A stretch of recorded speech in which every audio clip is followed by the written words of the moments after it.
ইসরায়েলের পরম মিত্র যুক্তরাষ্ট্র গাজায় বর্বরতা চালানোয় পশ্চিমা বহু দেশ তা বন্ধের আহ্বান জানালেও যুক্তরাষ্ট্র অস্ত্র দিয়ে ইসরায়েলকে সহায়তা করে আসছে। যুদ্ধে গাজাবাসী মানবিক বিপর্যয়ে পড়লেও ইসরায়েলকে অন্ধের মতো নগ্ন সমর্থন দিয়ে আসা যুক্তরাষ্ট্র একবারও বলেনি তেল আবিব মানবতা বিরোধী কাজ করছে। তবে এবার ওয়াশিংটনের কিছুটা ভিন্ন সুর শোনা গেল।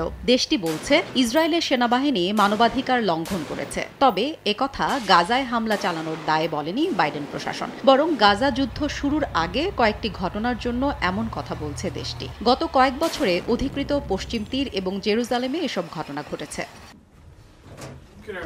মার্কিন পররাষ্ট্র দফতর জানিয়েছে ইসরায়েলি সেনাবাহিনীর 5টি ইউনিট মানবাধিকার লঙ্ঘনের সঙ্গে জড়িত। অনুসন্ধানে 5টি আলাদা মানবাধিকার লঙ্ঘনের ঘটনার সঙ্গে ইসরায়েলি বাহিনী জড়িত বলে প্রমাণ মিলেছে বলেও জানানো হয়। তারা জানিয়েছে এরই মধ্যে ইসরায়েল 4টি ইউনিটে সংশোধনমূলক ব্যবস্থা নিয়েছে আর 5মটিতে অতিরিক্ত তথ্য দিয়েছে।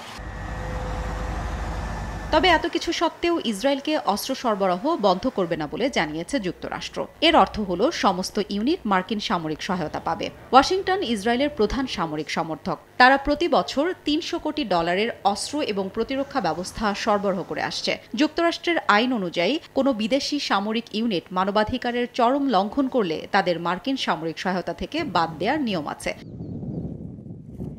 তবে গাজায় ইসরায়েল যে বর্বরতা চালাচ্ছে তা দেখে মানবতার বুলি আওড়ানো যুক্তরাষ্ট্রের কেন মনে হচ্ছে না সেখানে মানবতার লঙ্ঘন হচ্ছে, কেন এখনও নিরীহ ফিলিস্তিনিদের মারতে নেতানিয়াহু বাহিনীকে অস্ত্র দিচ্ছে বাইডেন প্রশাসন, সে প্রশ্ন রয়েই যায়। হাফসাতুন্নেসা, সময় সংবাদ।